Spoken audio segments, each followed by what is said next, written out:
팟캐스트 최초의 오직 옴부즈맨만을 위한 프로그램 새날 한나인 142회 방송 시작합니다. 안녕하세요. 저는 볼메 임지이고요. 안녕하세요. 홍수입니다. 네, 안녕하세요. 정영숙입니다.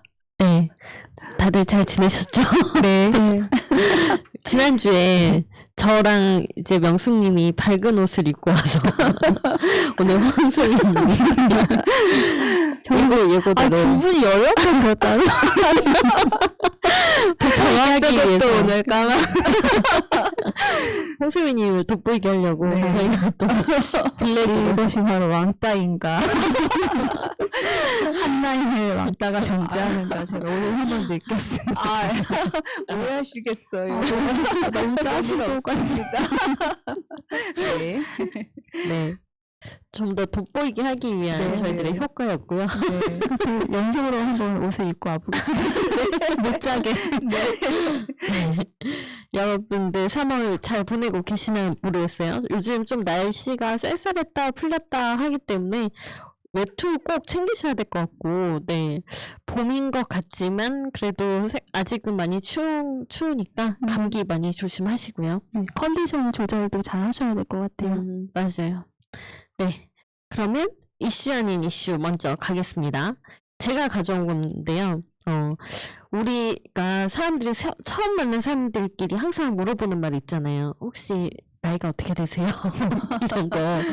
이게 뭐 한국에 사는 외국인들도 이제는 그 문화에 익숙해져가지고 외국인들이 먼저 몇 살이세요? 뭐 물어보더라고요. 너무 이제 그 문화에 젖어들어가지고. 그래서 나이가 이제 조금 많은 사람이 적은 사람한테 말 편하게 해도 되죠? 하면서 반말을 하는 경우가 굉장히 많잖아요. 근데 이런 반말 문화가 차별을 만들 수 있다라는 그 주장이 있어요. 일단 어른들은 아이들한테 다짜고짜 반말하는 경우 많잖아요. 뭐 초등학생 이하거나 하면은 뭐 반말 많이 하는데 이런 것들 자체가 나이로 누구한테 반말하고 이런 것 자체가 권력 관계를 형성할 수도 있고 이런 문제 제기가 있더라고요. 그래서 다 같이 통일을 하자. 다 같이 반말을 하든 다 같이 존댓말을 하든 어린 아이들한테도 존대를 해주고 그래서 모든 사회가 다 존댓말하는 사회가 됐으면 좋겠다라는 그런 주장들이 있어서 한번 가지고 왔고요. 이런 주장이 1921년에도 있었다고 합니다. 그래서 그것도 약간 아이들의 인권 신장을 위한 운동 중 하나로 있었다고 하는데 저는 이게 좋은 제안인 것 같아서 두 분은 어떻게 생각하시는지 한번 궁금해서 가지고 왔어요. 근데 그 존댓말 반말 문제라는 게 꼭 나이 든 사람이 어려 보인 사람한테 반말을 먼저 하는 게 아니라 또 어떨 때는 자기보다 좀 계급이 낮을 것 같은 사람한테 어이 뭐 이런 식으로도 얘기하는 경우도 종종 있으니까 여기 나온 기사처럼 그 계급이 정해지는 것도 사실 맞는 것 같은데 또 같이 통일을 하자니 그것도 근데 그런 거 있더라고요. 부부 사이에 존댓말 하는 게 굉장히 좋다고. 네네, 잘 안 싸우고 안 싸우게 하더라고요. 되고. 좀 괜찮은 것 같아요. 아직. 저는 영수님은 가족이나 친구나 친지들 사이에서는 서로 이제 뭐 반말하는 게 어느 정도 용인이 되잖아요. 네. 근데 이제 나 아닌 사회 속에서 타인을 만날 때는 저는 존댓말을 해주는 것이 서로를 존중하고 불필요한 어떤 신경전이나 어떤 다툼이나 이런 것까지 나아가지 않도록 막아주는 네. 하나의 방책이 된다고 생각을 해서 저는 좋아요. 네. 그런 게 된다면. 다 같이 반말을 하면 아무래도 그러면 서로 힘들게 하는 그렇죠. 그런 상황이 있을 수도 네네. 있을 것 같고 하지만 서로 존댓말을 하는 문화는 좋을 것 같습니다.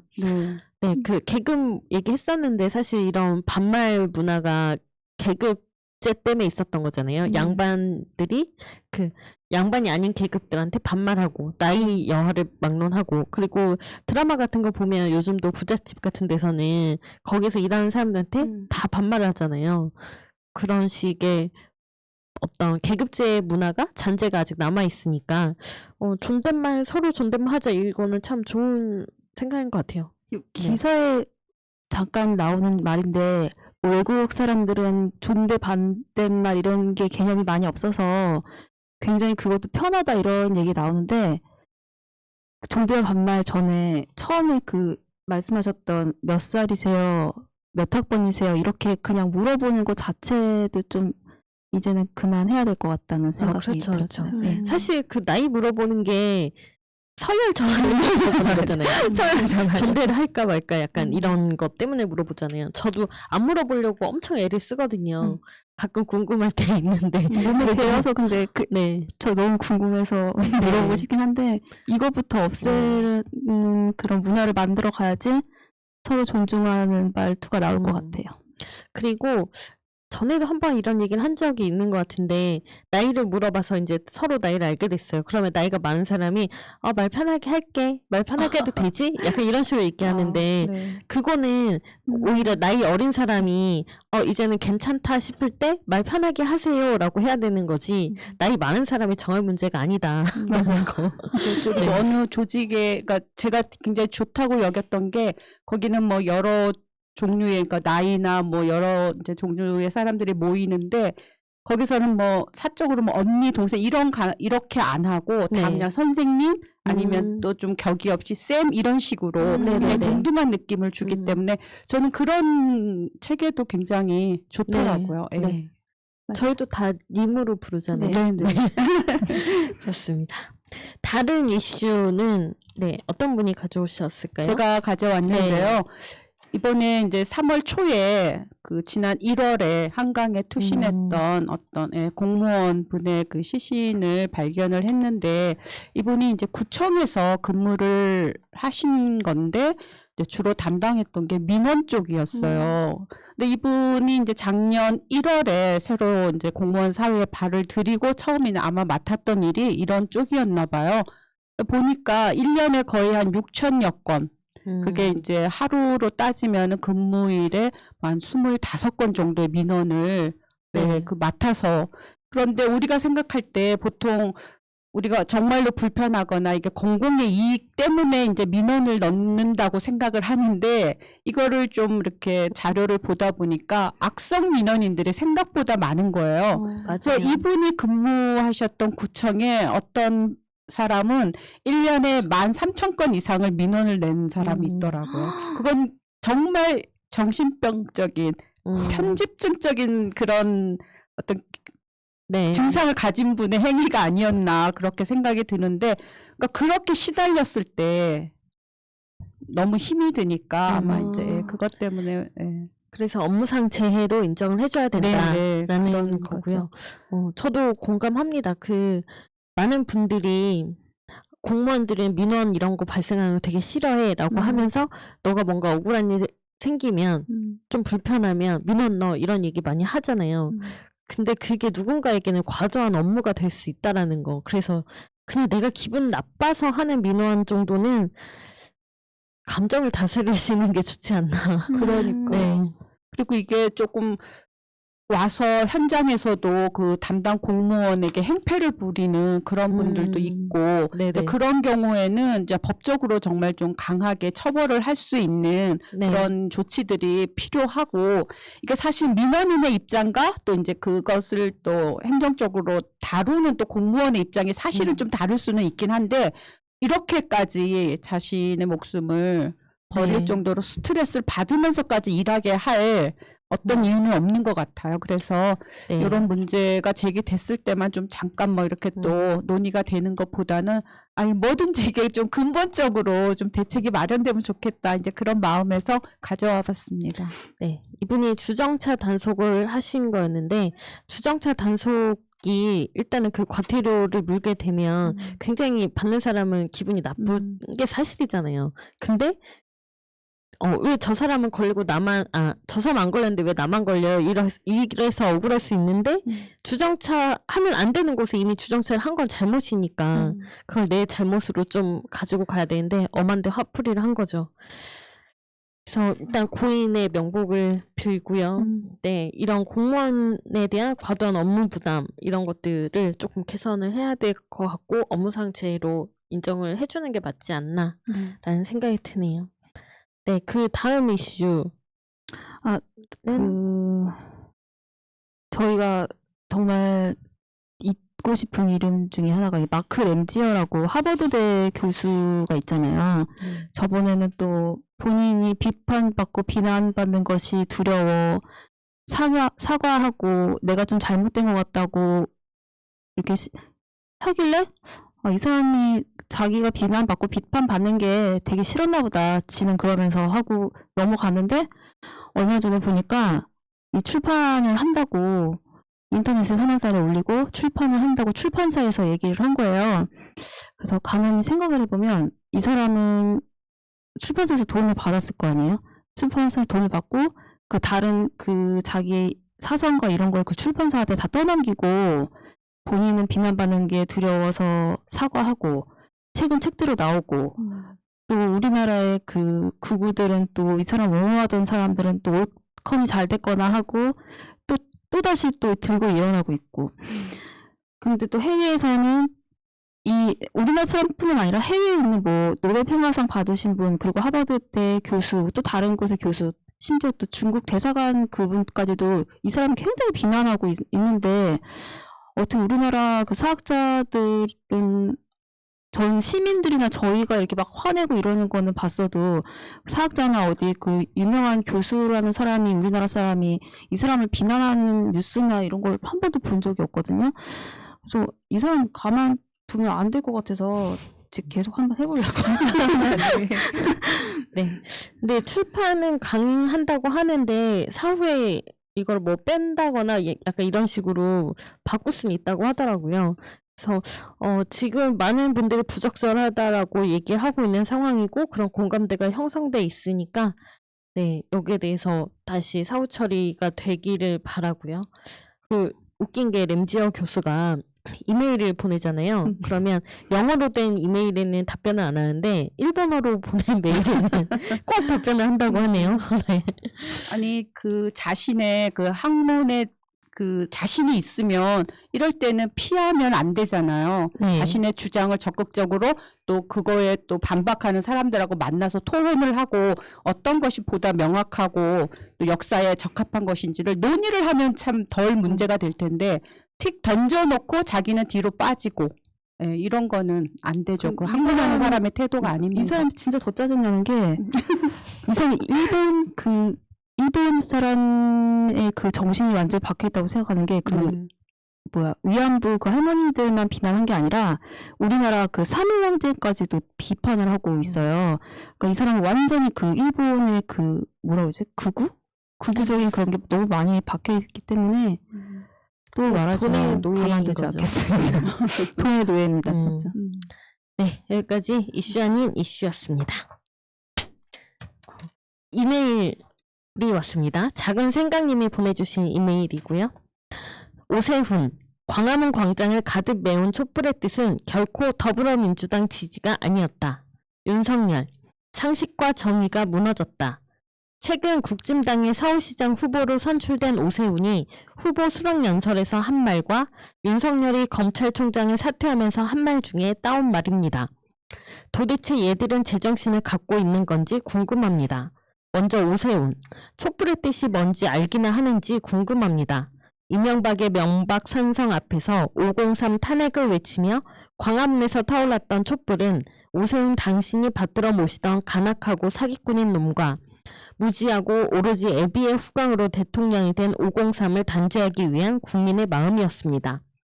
그런데 오세훈 당신이 감히 촛불의 뜻을 말할 자격이 있습니까? 국민이 촛불을 들고 엄동설안의 물대포를 맞아가며 부패하고 무능한 정권에 맞설 때 당신은 한강에 세배 둥둥섬이나 띄우고 아이들 밥 먹이는 걸로 그 잘난 시장직을 걸고 오히려 국민과 맞서던 사람입니다. 그런데 이제 와서 촛불을 당신이 말한다고요? 지나가던 개가 하품할 일입니다. 두 번째, 윤석열의 상식과 정의.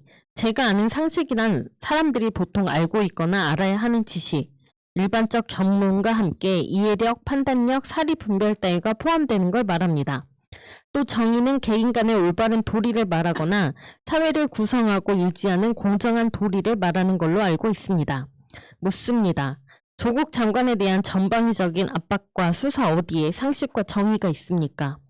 추미애 장관 아들에 대한 그 모든 수사와 언론 플레이 어디에 사리 분별과 공정함이 있습니까? 자신을 임명한 대통령에 대한 근거 없는 항명 어디에 상식이 있습니까? 나경원에 대한 고소 고발 13건 모두를 어떤 수사도 없이 무혐의로 종결해버린 것 어디에 정의가 있습니까? 윤석열 당신의 상식은 무조건 검찰이 최고야 이고 당신의 정의는 검사가 하는 모든 말과 행동 자체가 정의입니까? 아니면 당신의 가족과 당신을 따르는 혹은 당신이 지켜줘야만 하는 측근들을 감싸고 보호하는 것만이 당신의 상식이고 정의입니까? 뚫린 주둥아리라고 나오는 대로 아무 말이나 뱉는다고 다 말이 되는 게 아닙니다. 당신들이 뱉어낸 단어들은 당신들의 간악함을 감추고 포장하기 위한 싸구려 화장품에 다름없습니다. 그리고 국민은 그런 당신들의 감추어진 본 모습을 충분하게 알고 있습니다. 한 방울의 피 흘림도 없이 오로지 촛불만으로 사악한 것들을 몰아내고 감옥에 가둔 국민입니다. 당신들의 새치 혀로 기만하고 어찌할 수 있는 국민이 아닙니다. 이제 그런 국민의 현명함이 당신들의 본 모습을 백주대낮에 드러내고 심판대에 올릴 겁니다. 저는 그날이 정말 기다려집니다. 네, 작은 생각님이 이렇게 종종 이메일 보내주시는데 생각 정리 참 글로 잘하신다라는 생각이 들어요. 네, 항상 메일 보내주셔서 감사하고요. 여러분들도 댓글이 아니라 꼭 소개했으면 좋겠다라는 그런 의견이나 생각들이 있으시면 이메일로 보내주시면 저희가 항상 읽어드리니까요. 참고해주세요. 네, 댓글 갈게요. 인생 정치 간내님, 토지 환수 특별법 만들어야 합니다. LH, LCT 등 모든 부동산 관련 부당이득 몰수해야 합니다. 특별법으로 환수해야 민심이 따릅니다. 시민들이 입법을 추진하라고 부추겨야 됩니다. 유튜브 방송인들이 나서주시지요. DKC님, LH공사 외 정부 투자기관, 지방자치단체, 산하공기업 등이 임원들을 정치권에서 임명하는데 개혁이 되겠는지요?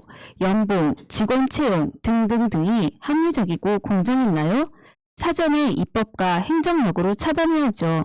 사과하고 추후에 이런 일이 없어야 되겠지요. 혼탁한 세월, 이 시대에는 이재명 지사님을 지도자로 선택하는 것이 정답입니다. 시청 잘했습니다. 검찰개혁님, 지금 국민들이 돌아버릴 정도로 원성을 사고 있는 LH 사건에 강력한 처벌을 못한다고? 일제 치하 땅도 찾는 시대인데 이걸 왜? 법으로 못 정한다고? 공기업 토지거래, 부당수입 과거사 진상규명, 수익금 몰수와 징역 무조건 20년 법으로 정하라. 모든 건 처벌도 좋지만 이 기회에 입법으로 싹을 잘라야 한다. 혹시나 미래에 정권이 바뀌어도 딴짓을 못하도록 해야 한다. 반대자는 국민의 뜻을 우롱하는 것으로 취급하면 토착 외구들은 숨도 못 쉬고 끝이다. 바꾸자. 이것이 진정한 개혁이다. 우리 께 시민들은 절대 굽히지 말고 응원합시다. 토착 외구 박멸을 위해 가자. 네. 인생 원래 역간내 이런 얘기를 많이 하는데 네. 인생 정치간내라고 정치가 그만큼 네, 좋지 않다 뭐 이런 뜻으로 쓰신 것 같은데 이 닉네임이 되게 와닿더라고요. 인생 정치 같네. 이렇게 하다가 지금 LH공사 때문에 그 불법 투기 때문에 많은 분들이 굉장히 화가 나 있는 상태인데 잘 됐다고 봅니다. 네, 이런 것들이 터져야 제대로 공직사회를 바로잡을 수 있겠죠. 사실 이런 일들이 LH뿐만이 아니라 조금은 어떤 곳이든 다 조금은 내가 가진 정보를 가지고 내 삶에 유리하게 이용을 했을 것 같아요. 근데 이게 토지 문제고 부동산 문제다 보니까 더 많은 국민들이 화가 났던 거고 아무래도 그 공무원이라는 자리 물론 공무원들은 아니지만 그 공공기관의 직원이라는 사람들은 일반인들과 다르잖아요. 정부의 주요 정책에 대해서 다르고 그걸 실행을 하기 때문에 좀 더 높은 도덕성을 요구를 하게 되는 거고 그래서 이참에 진짜 전부 다 조사를 해서 깨끗이 밝혀졌으면 좋겠습니다. 그래서 이 사건을 또 필두로 다른 기업에 계시는 분들도 이러지 말아야겠다라는 그런 좀 도덕성을 깨우치는 그런 계기가 됐으면 좋겠어요. 그러니까 우리 작은 생각님께서도 이렇게 적어주신 것처럼 그 부끄러움을 모르고 살아가는 사람들이 많은 것 같고 이게 지금 거의 직업 윤리가 땅에 떨어져 있어요. 그렇죠. 저는 그런 부분이 너무 안타깝습니다. 예. 그런 부분들을 살리고 자신들이 그 직업을 선택했을 때는 그 많은 사람들이 뭐 이제 돈 때문에일 수도 있지만 어쨌거나 그 직업에서 요구하는 기본적인 어떤 자세라든가 그런 윤리 같은 게 있잖아요. 네. 그러니까 그런 것들을 사실 지키고 사시는 분들은 많아. 지난번에 저희가 광물 그 공사에서도 어떻게 해서든지 그 위에서 누르는 압력에서 좀 다르게 행동하려고 했던 분들도 많이 있었잖아요. 그렇죠. 그런 것처럼 모든 사람들이 이렇게 하진 않았지만 전반적인 분위기가 이랬다고 하면은 이거는 진짜 그 기관의 문제이기 때문에 이번에는 정말 엄벌을 해야 됩니다. 네. 지금 그 LH공사 직원의 인터뷰를 들어보니까 자신들도 이런 일을 모르고 있었는데 굉장히 죄책감이 들고 부끄럽다. 라고 하더라고요. 또 LH공사 직원들이 모두 다 이렇게 매도당하는 것 같아서 그것 때문에 또 그때 지난주처럼 광물공사 직원들이 느꼈던 그런 감정처럼 힘들다라고 하더라고요.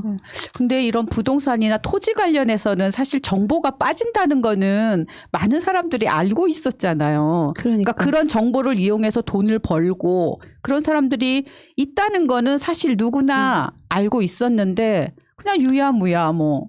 네, 그런 것들 그대로 그냥 지나왔던 것들 봐줬던 것들이 이제 지금 이제 터진 거니까 이번 기회에 아까 말씀하신 것처럼 이 터진 게 잘 된 거죠. 네. 그리고 국회의원들이야말로 더 많은 정보를 다루고 있고 이해 충돌되는 일들도 굉장히 많잖아요.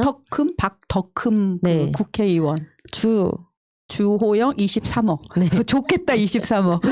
주호영도 그렇고 이미 이런 일들이 벌어지고 있으니까 이참에 그 국회의원 전수조사도 진짜 하면서 개혁이 이 사람들이 됐으면 합니다. 네. 이제는 차병으로 부동산도 아니고 자기네들 본명으로 버젓이 있고 또 돈이 안 되면 뭐 셋이 모여서 개를 하듯이 이렇게 했다고 하잖아요. 그게 계속 이어지고 있었던 거죠. 정명숙님 말대로 우리가 그런 거 있으면은 해도 되지만 이게 윤리상 안 되니까 하지 말아야지 하는데도 이 사람들 계속 해왔다는 건데 이제 걸렸잖아요. 한 시대가 지나고 있습니다. 이제 이런 짓을 하면은 검찰도 못 견디고 이런 공공기관에 있는 사람들도 절대 못 견딘다는 그런 법을 이번에 진짜 확실히 만들어서 하여튼 해야죠. 네, 법도 중요하지만 우리 모든 사람들이 다 할 수 있지만 하지 않는 그런 자기절제 같은 품성도 좀 길렀으면 좋겠어요.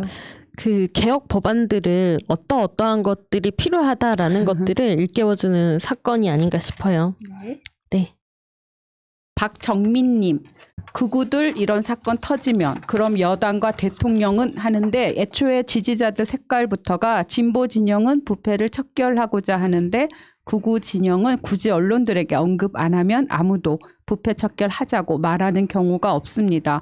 국민청원이나 지지하는 정치인에게 민원을 넣는다거나 하는 일을 그들에게서는 찾아볼 수가 없다는 것이야말로 그들의 본심이라 생각합니다.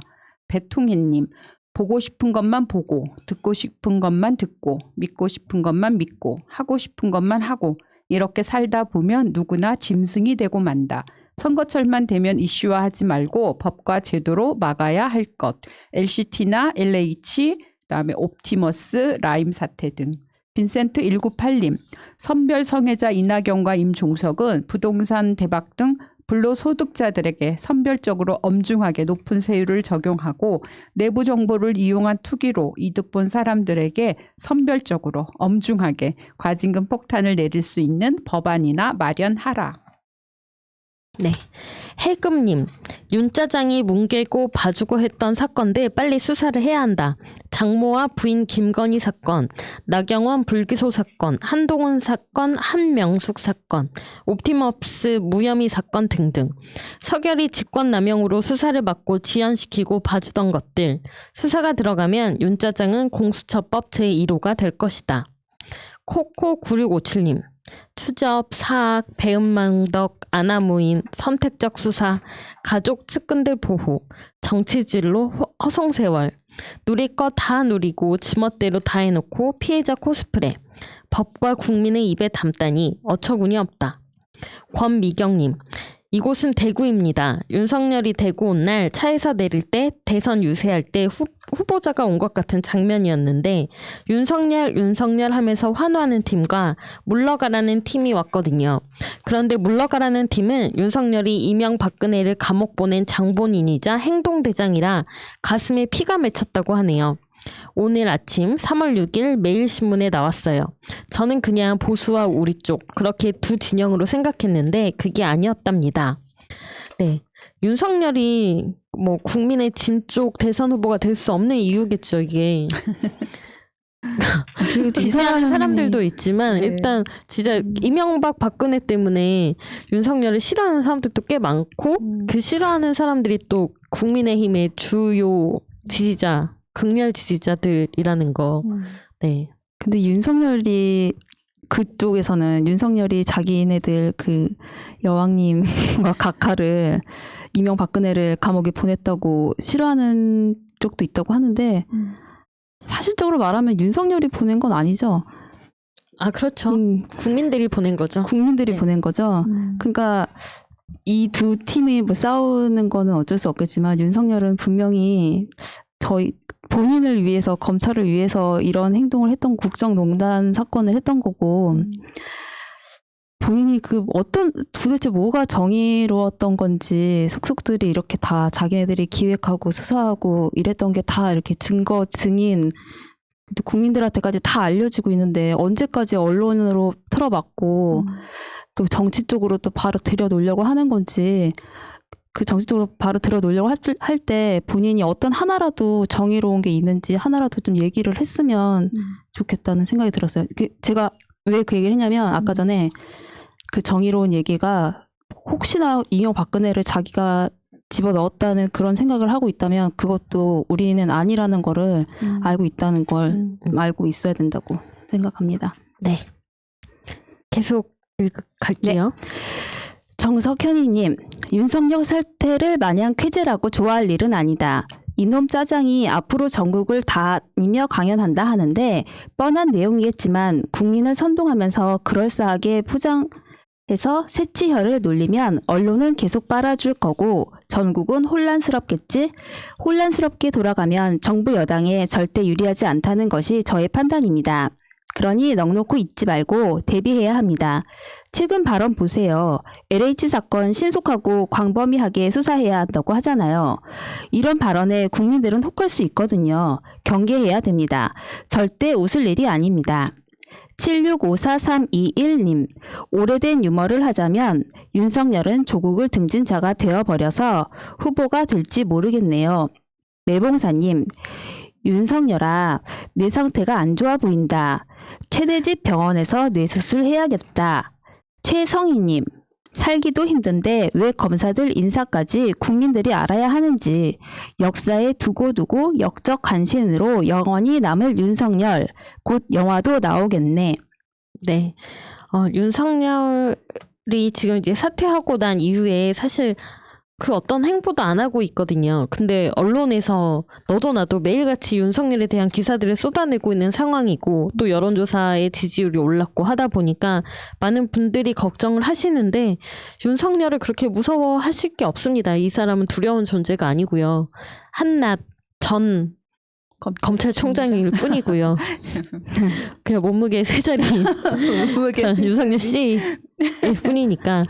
그리고 여러 가지 진짜 의혹들이 있는데 이것들이 어쨌든 대선 과정에서는 검증을 받을 수밖에 없는데 그러면 대선 후보로 끝까지 못 갈 확률이 너무 높죠. 그러니까 너무 무서워하지 말고 우리는 우리대로 계속 하면 됩니다. 검찰개혁 하려고 했던 거 계속 해나가면 되고요. 네. 네, 김태관님. 새남터의 북소리라는 제목으로 보내주셨는데요.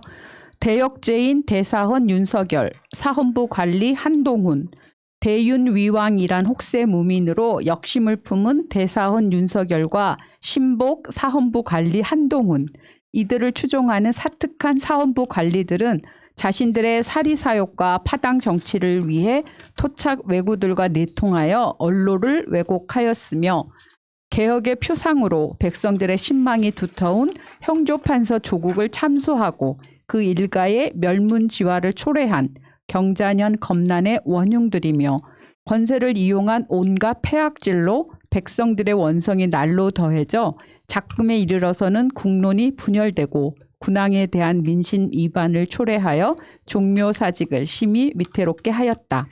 이들을 추포한 을금부의 추국으로 대사원 윤석열과 그 수하들의 천인 공노할 죄상이 명명백백 밝혀졌도다. 내 마땅히 저들의 죄를 엄히 물어 명하노니 대역죄인들을 참수하고 수급을 광의문에 효시하여 국법의 지엄함을 온 나라에 알리도록 하라. 명 받자 없겠나이다. 저 대역죄인들을 새남터로 압송하라.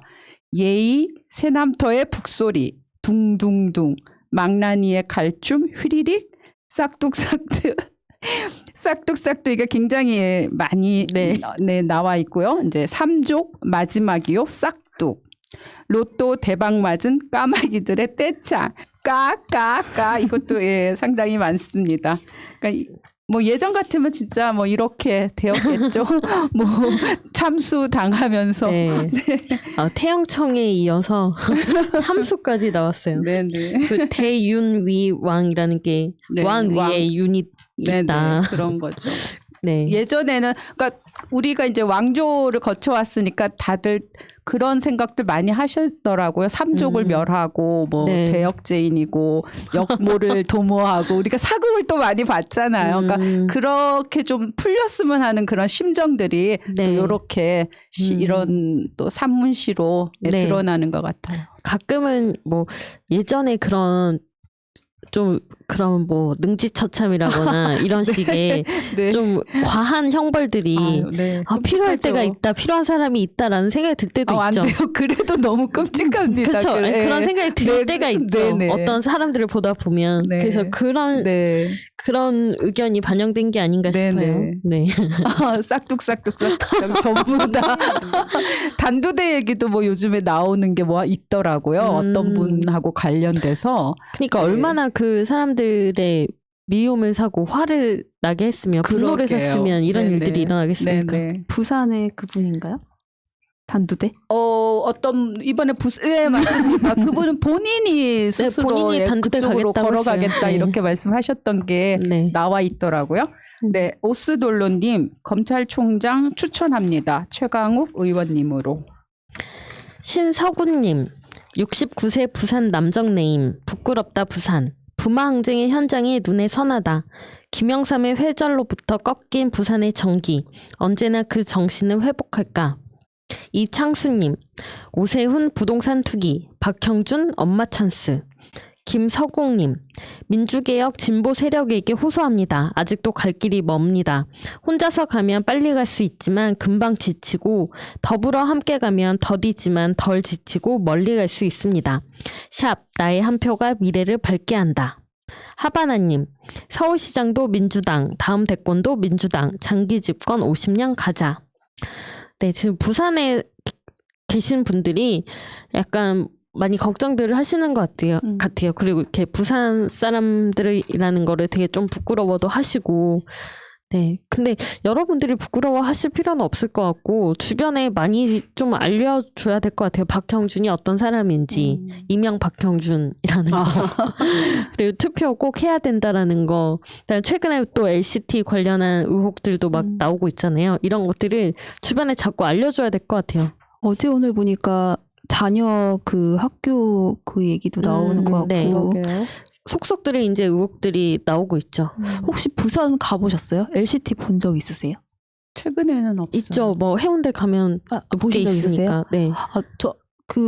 뭐 유튜버나 뉴스를 보면 LCT를 보면 어떻게 이건 진짜 비리로 만든 건물이 맞다 이렇게 사람들이 얘기하던데 실제로 본 분들의 그 심정을 한번 듣고 싶어가지고 여쭤봤어요. 아니 일단 바닷가에 그렇게 높은 건물이 있다는 것 자체가 말이 안 되잖아요. 그러니까 사진이나 이렇게 풍경으로 봤을 때도 약간 뭔가 이게 이렇게 딱 있는 건 아는데 그걸 실제로 보면 정말 느낀다고. 그렇죠. 보통은 이제 경관을 해친다는 이유로 원래 허가를 안 해주는데 네. 그 허가 과정에서도 조금 의혹이 있고 네, 용도 변경이 됐고 했기 때문에 네, 그렇습니다. 그래서 부산 아직 포기할 때가 아니다. 그리고 부산을 떠나서 서울에서 살고 계신 분들도 있잖아요. 그럼 부산의 지인들이 아직 남아 계실 텐데 꼭 투표하셔야 된다라는 거 좀 전해주세요. 네. 투표하면 이길 수 있습니다. 네. 짱짱님, 박영선 후보든 김진애 후보든 정정당당하게 토론하고 투표해서 시장 후보 확정되면 범진보 진영 지지자들은 결집하게 돼 있습니다. 김진애 후보보다 지지율 높다고 무조건 박영선 후보로 가자는 주장은 모든 이들을 납득시킬 수 없습니다. 썬킴님, 아름다운 토론회, 아름다운 단일화의 본보기가 되어주세요. 그러면 아마도 아름다운 모습을 보는 시민들이 4월 선거에 여야 누굴 뽑을지 마음을 정하는 데에도 큰 영향을 줄 거라 생각되네요. 남을 디스하는 방식으로 정치하는 이가 무슨 좋은 능력이 있겠어요. 한마음님, 두 분 멋진 토론과 비전을 보여주시고 결과에 승복하고 멋지게 밀어주세요. 네. 민주당과 열린민주당이 단일화를 못할 거라 생각하지 않습니다. 네, 그리고 누구도 결과에 승복하지 않을 거라고도 생각하지 않습니다. 아름다운 경선이 펼쳐지고 있다고 생각이 들고, 네. 바로 만나셔가지고 또 합의도 많이 보시고 하시는 거 보니까 저쪽하고는 진짜 질이 달라도 많이 틀리구나 그런 생각이 들더라고요. 네. 그러니까 저희도 빨리 단일화 후보가 나와서 좀 더 한 명한테 집중하고 싶다라는 그런 의견들이 있으신 것 같은데 속전속결보다는 네, 정책 토론하고 하면서 좀 많은 분들한테 이 두 후보가 만들어 가고 싶은 서울의 모습을 좀 보여줬으면 좋겠고요. 네. 네, 김순일님.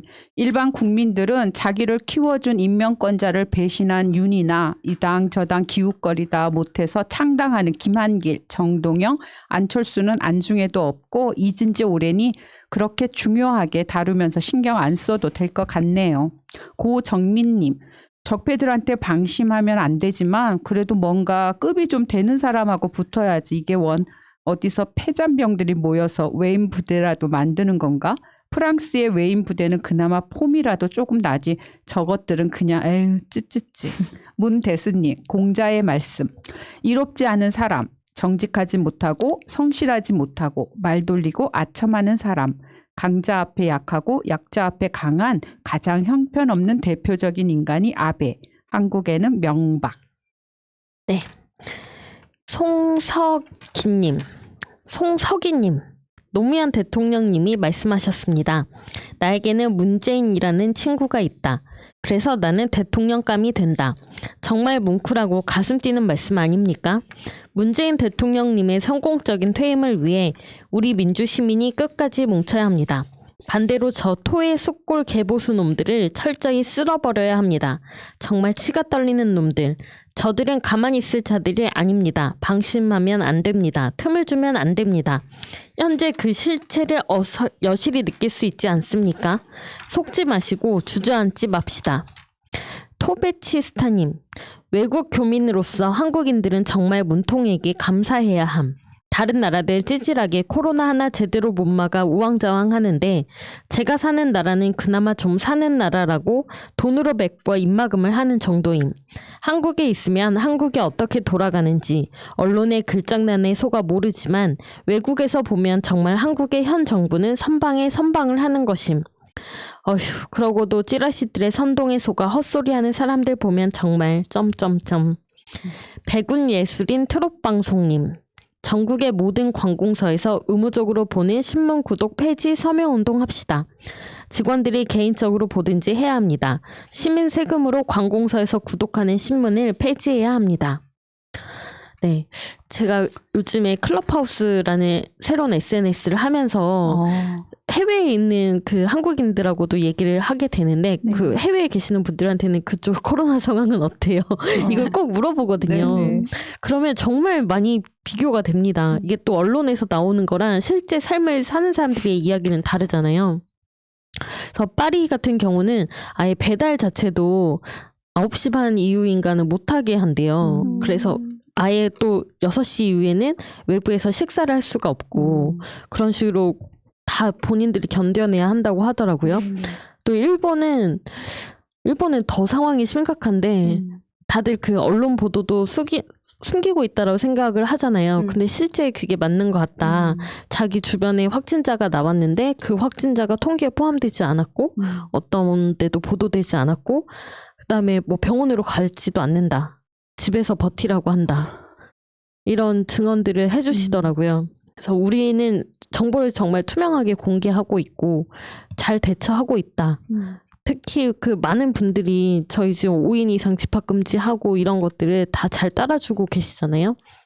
이거는 뭐 대한민국 국민들의 힘이기도 하고 네, 정부에서 잘하고 있는 것도 있고 같이 해나가고 있는 거다라는 생각이 들더라고요.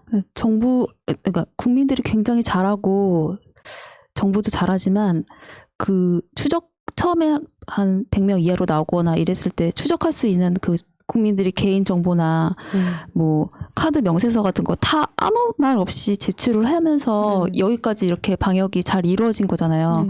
이거는 아무래도 국민이 정부를 믿기 때문에 방역을 믿고 정부를 믿기 때문에 이렇게 한 거지 일본처럼 그렇게 계속 언론으로 호도하고 백신 계약만 했는데도 다 들여왔다고 이런 식으로 얘기를 했으면 저라도 방역 수칙 잘 안 지켰을 것 같아요. 정부를 믿기 때문에 그렇게 아무런 그런 방어적 태도 없이 했던 것 같아요. 수민님 말이 맞는 게 네네. 일본 사람들은 그냥 마스크만 쓰고 다 돌아다니고 그렇다고 해요. 그 가짜 그러니까 정부를 뉴스, 믿지 못하는 거죠. 가짜 뉴스 그 백신 들어왔다는 뉴스를 듣고 그냥 그날 다 마스크도 벗고 돌아다니다가 또 확진자 왕창 생겼는데 그것도 또 말씀하신 대로 거기 안 들어가고 그러니까 그냥 본인이 본인을 믿는 그런 게 되는 거죠. 예전처럼 그 박근혜 전 대통령이 뭐 병원 갔는데 살려야 한다 해가지고 프린트물 딱 붙여놓고 하는 쇼를 안 하잖아요.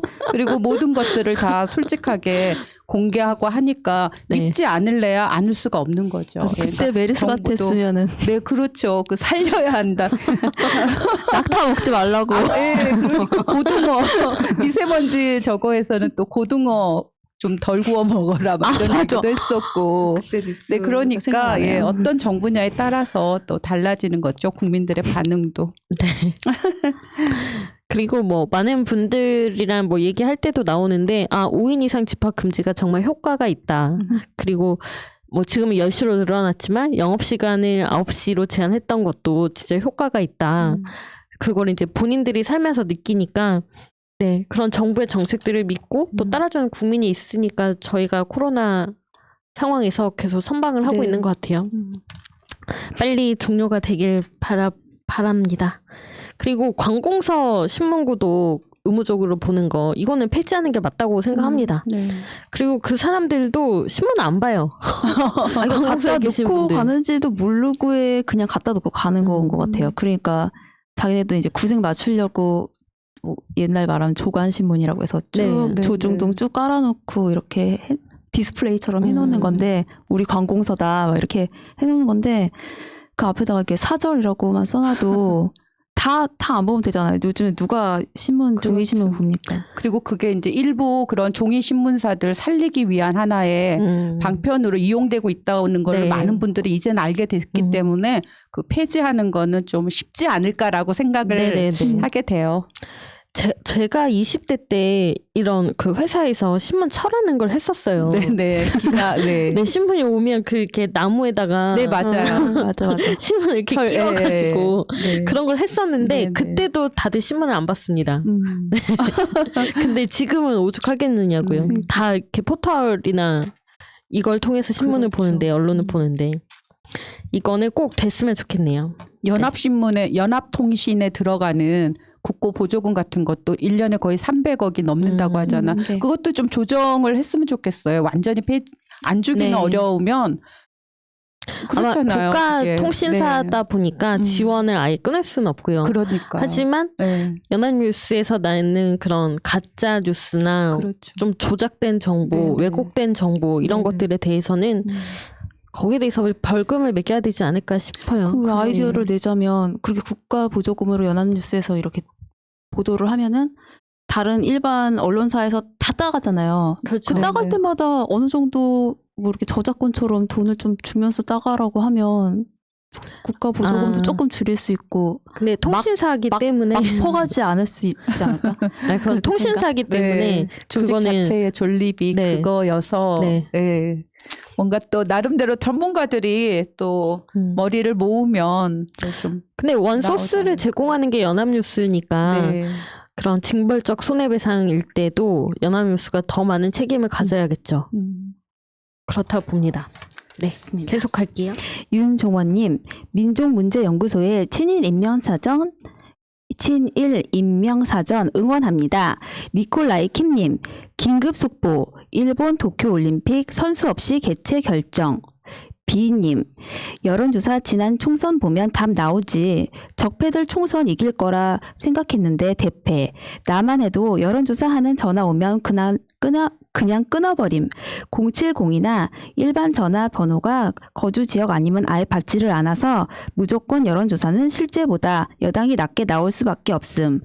시간 많은 노인네들이나 여론조사 꼬박꼬박 응하지 젊은 사람들이나 일이 바쁜 직장인들이 조사에 일일이 응해줄 리가 없음. 네, 빈님의 의견이 일리가 있고요. 두 분은 그렇죠. 여론조사 전화 받아보신 적 있으세요? 저는 한 번 받아봤어요.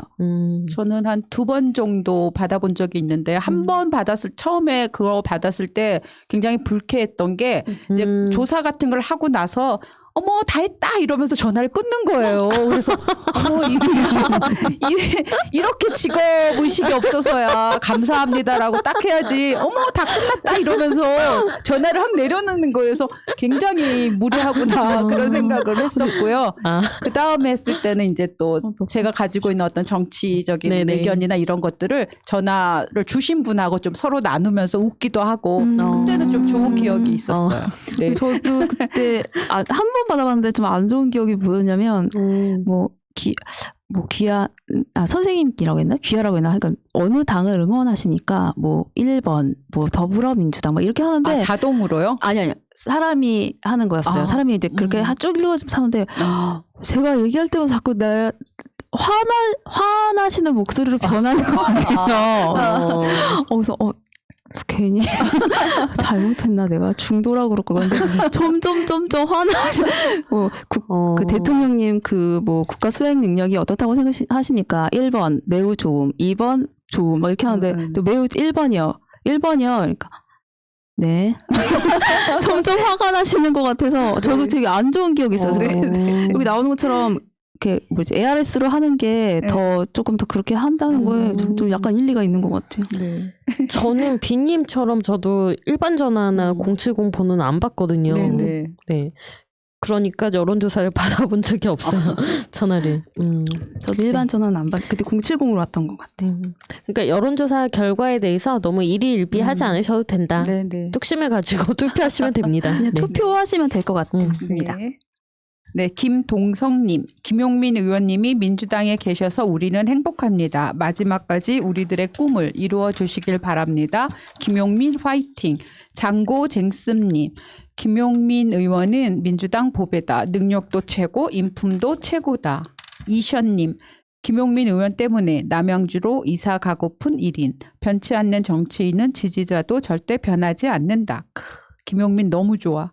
청산가자님, 우원식 의원님, 최민희 작가님, 그리고 황희두님 세 분은 좋은 인격을 갖추신 분들이시네요. 진정한 이 시대 민주주의의 개혁자들이십니다. 영혼 1급수 담극이님, 뉴스공장 보면서 우주 관련 주제에 평소 관심이 많았었는데 이번에 송 작가님의 방송을 보면서 너무 유익했습니다. 정말 새날은 웬만한 방송사보다 훨씬 좋은 것 같습니다. 네, 웬만한 방송사보다 훨씬 좋은 새날에 구독, 좋아요 해주세요. 네, 여러분들 네, 댓글 여기까지였고요. 다음 주에도 좋은 댓글들 저희가 선별해서 알려드리도록 하겠습니다. 오직 공감뿐 사연입니다. 코로나로 하던 일이 안 되어 다른 부서로 이동하게 되었습니다. 기존에 하던 오프라인 행사에서 이제는 영업을 주로 하게 되었고요. 그런데 이 영업이 정말 어렵네요. 사람을 관리해본다는 생각을 해본 적도 없고 어떤 목적을 가지고 사람을 대한다는 생각도 없었던지라 매번 막막하고 나가서도 어버버버 하는 제가 너무 싫습니다. 모르니까 천천히 배워봐야지 하고 시작했지만 이게 적성이 맞지 않으니 어쩔 수 없구나 하는 생각도 들고 어쩌면 적성에 맞지 않는다는 핑계로 게으름을 피우는 게 아닌가 하며 스스로를 다그쳐보지만 돌아오는 건 지칠 대로 지친 몸과 마음이네요. 이 생활이 계속되니 퇴근 후에 방전돼서 운동도 내려놓은 지 꽤 되었습니다. 퇴근 후에 소소하게 읽던 책도 내려놓게 되고 점점 살쪄가는 제 모습도 싫어지고 회사 사람들은 다들 좋은 분들이고 차근차근 알려주려고 하지만 그것마저도 못 따라가고 있으니 제가 일머리가 없나 자책하게 되고 적성이 안 맞나 고민하게 되네요. 자꾸만 주변 사람들과 비교하게 되고 눈치 보게 되고 하루하루 성취감은 느껴지지 않고 반복적인 생활만 하면서 퇴사 고민만 나날이 늘어나는 그런 하루하루를 살고 있네요. 퇴사 생각이 간절한 요즘입니다. 그동안 내려놓았던 책들도 읽고 싶고 하고 싶던 취미생활도 다시 하고 싶고 망가진 몸도 다시 회복하고 싶고 회사에 밀려있던 제 생활을 조금 되찾으면 이 무기력함도 끝나지 않을까 하는 생각만 가득합니다. 요즘 같은 시기에 퇴사라는 결정이 가볍게 내릴 수 있는 게 아니라는 것도 잘 알고 있고 퇴사 후에 어떤 계획이 있는 건 더더욱 아니죠. 그럼에도 그냥 퇴사하세요 라는 말이 듣고 싶은 걸지도 모르겠습니다. 고민이라기보다는 푸념에 가깝지만 어디에다가도 이야기도 못하고 혼자 끙끙 앓는 게 너무 싫었어요. 글을 써내려가면서 복잡한 머리나 좀 비우고 싶었습니다. 네. 아무래도 적성이 안 맞는 일이신 것 같아요. 영업이. 그러니까요. 네. 그래서 제가 말씀하세요. 이 글 보고 네. 약간 옛날 생각나서 약간 울컥했는데 저도 이게 옛날에 어렸을 때 20대 잠깐 그 금융회사 쪽에 있었거든요. 근데 그 시스템을 배우기란 정말 쉽지 않아요. 저는 그 학교를 그 당시에는 이제 전문대라고 하잖아요. 전문대를 나와서 이제 들어갔는데 너무 따라가기가 너무 힘든 거예요. 이 금융 이 시스템이라는 게. 근데 당연히 얘는 이제 공채로 들어왔으니까 공채 하는 동안 그 한 달 동안의 그 연수 기간 동안 모든 걸 다 습득하고 왔겠지 하고 생각하고 나를 딱 창구에 앉혀놨는데 나 알긴 뭘 알아. 자주 오는 손님보다 내가 여기에 시스템을 더 모르는 거잖아요, 사실은. 그 하루 종일 컴퓨터 앞에서 그 연습 받았던 거에 상황이 틀린 거죠. 그래서 욕먹고 일 잘못해서 욕먹고 욕먹으면 또 내가 자책감 들고 또 사람들은 또 위로해주고 이러다가 저도 집에 가면 맨날 빵 먹었어요. 밥 먹고 빵 먹는데 그 빵에다 김치 먹고 막 7, 8kg 막 쪘었거든요. 그리고 더 막 자책감 들고 일은 점점 안 되고 이건 배운다고 되는 일이 아니잖아요. 이런 일들은. 그러니까 이분도 적성이 안 맞는다고 막 계속 그러시는데 하다 보니까 이게 그 시스템이 쉽게 바뀌지 않으니까 한 몇 년만 좀 약간 이렇게 하니까 이제 적응이 돼가지고는 그때부터 뭐 완전 껌이죠. 뭐. 한 손으로 막 그냥 잘하셨을 숫자판 막 한 손으로 눈 감고 막 한쪽으로 막 메신저 하면서 막.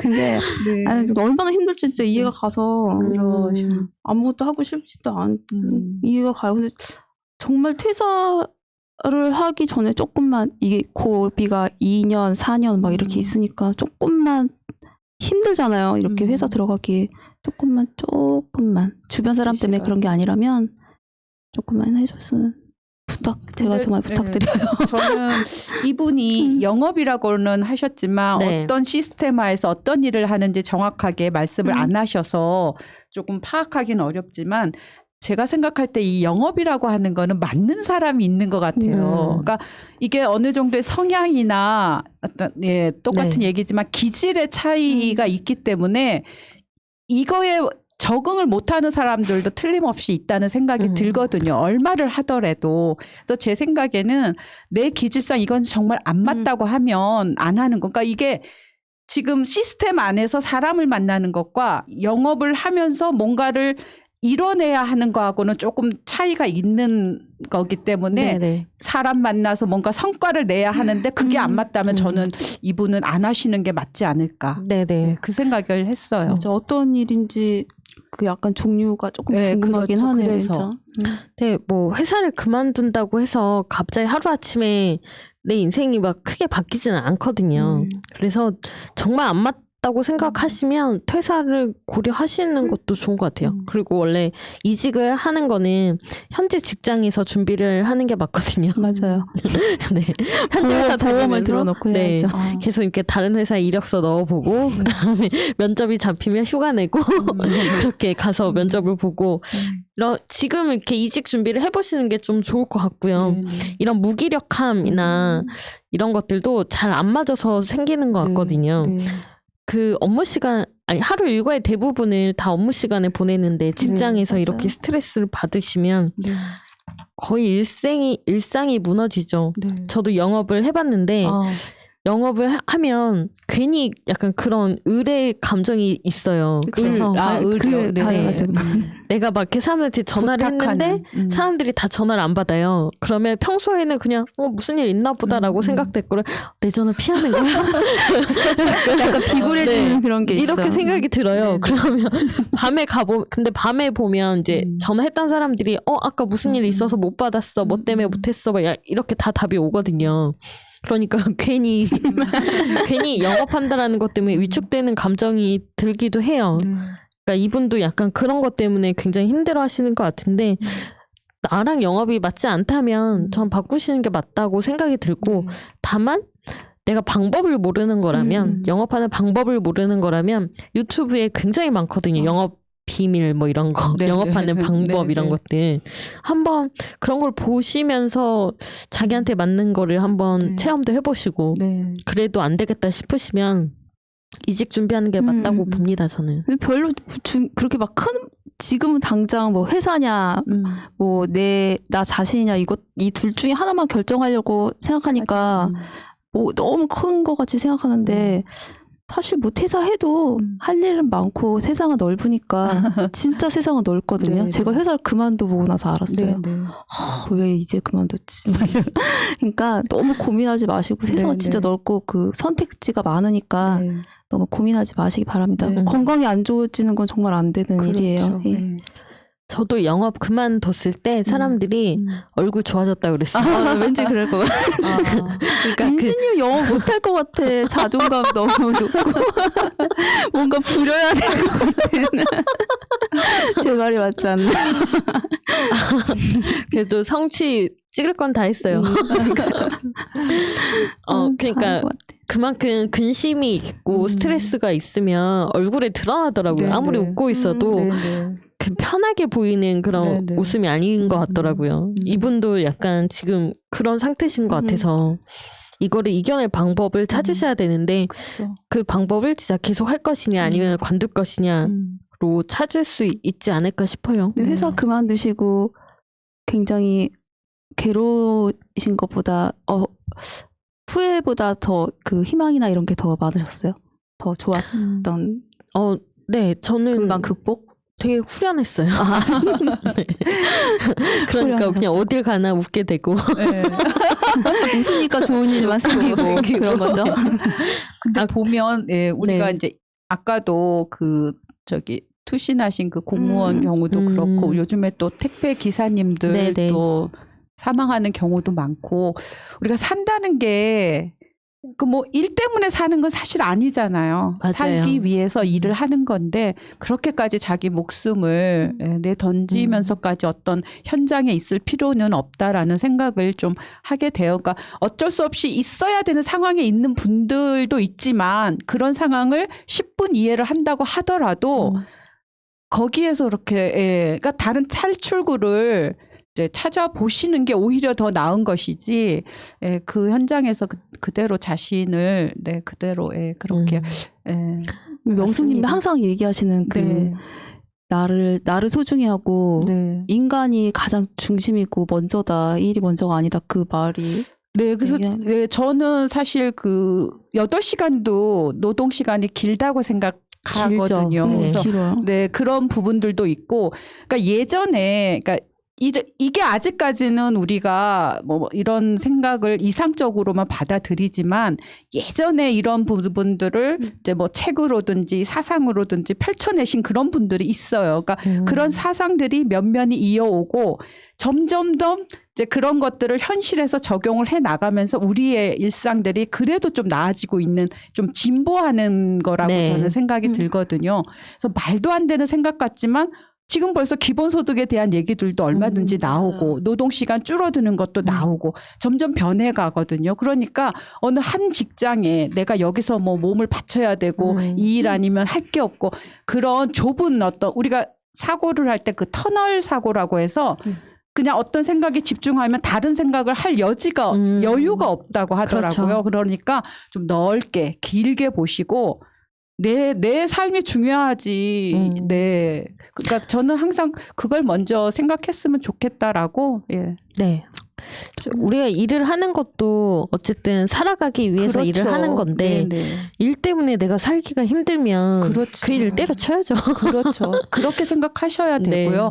네. 요즘은 그리고 복지도 잘 되어 있어서 네. 내가 갑자기 생활이 어려워졌다 하면 좀 네, 주민센터나 이런 데 또 알릴 수가 있더라고요. 또 그런 네. 데서 도움을 받으면서 조금 지내기도 하고 조금 예, 서로가 예, 좀 그렇게 했으면 좋겠어요. 일 안 한다고 굶어 죽지 않아요. 저는 만약에 지금 일하고 있는데 막 그만두게 되더라도 겁이 안 나는 게 진짜 말씀대로 다 줘요. 다 주고 어디니까 다 주는 데가. 아니 기본으로 살 수 있는 그런 거 다 해주는 네네, 거 많이 그러니까요. 알아봤습니다. 그러니까 이게 자본가들은 야 너희가 여기 아니면 어디 일할 때 있겠어? 여기서 충성해. 그러니까 자꾸 그렇게 옥죄인 면도 있거든요. 그러니까 그런 거에 너무 매몰되지 않았으면 좋겠어요. 네. 사연자 분이 나의 행복에 대해서 네네. 한번 고민해 보시고 네. 선택하시기를 빌겠습니다. 네. 오늘의 한라인 여기까지였고요. 다음 주에 또 찾아오겠습니다. 감사합니다. 다음 주에 뭐 입고 오실 거예요? 지금 얘기. 네? 지금 얘기하는가요? 검은색 입고 올게요. 다음 주 검은색. 네, 제가 검은색 옷이 좀 많아서 알겠습니다. 어렵지 감사합니다. 않습니다. 네, 감사합니다. 보다 먼저 그러니 내일보다 먼저 가자. 우리들의 희망을 형제이게 하자. 설령 그것이 내일이라 해도 현재로 저들을 물리치자. 바이러스에게는 마스크가 없다. 어서 가자. 바이러스보다 먼저. 바이러스에게는 마스크가 없다. 어서 가자. 바이러스보다 먼저.